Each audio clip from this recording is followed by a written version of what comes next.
Do I have a lot of garbage in my teeth? I just had a whole handful of popcorn the moment I heard my name.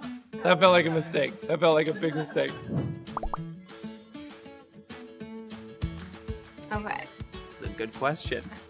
Deserves a very good answer. I have some solid 11-minute stories about this. Courage comes into play by doing what you know is right and doing what you know will encourage and uplift people, even if your knee-jerk reaction is to maybe kind of react out of hurt.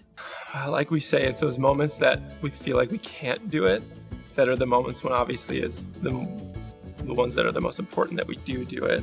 I think they come out in a lot of little ways throughout our days. They don't always have to be like these movie moments, you know what I mean? When the crowd goes silent and everyone's watching you and everything slows down. It could be when you're driving by someone on the street that is in need of money or food. You know, it takes courage to interface with someone that is different from you, that is maybe struggling with something. So I think there's little moments throughout the day that not only serve as great practice for those bigger moments, but serve a greater purpose than I think we give it credit for.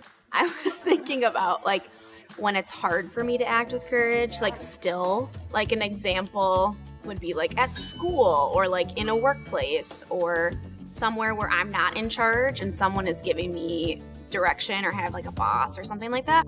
Those are moments where I struggle, what can I say? I know what I'm feeling. I don't want to be disrespectful. It's harder for me to take a risk and speak up than I know it's important to say something.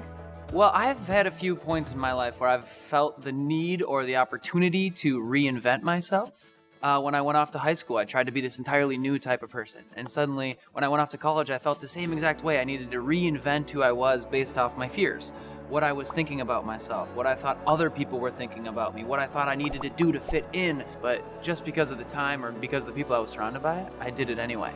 And I think it took me until, maybe just recently to realize that all of these lessons, all of these reinventions of Jake have allowed me and equipped me to make the right choice for me now. That's the definition of courage, is to follow your heart, is to figure out what your heart is telling you and to let it talk out loud. And maybe that looks like what you wear, or maybe that looks like how you talk or the people you surround yourself with. But actually hearing your heart and hearing that courage come through, that takes a little practice.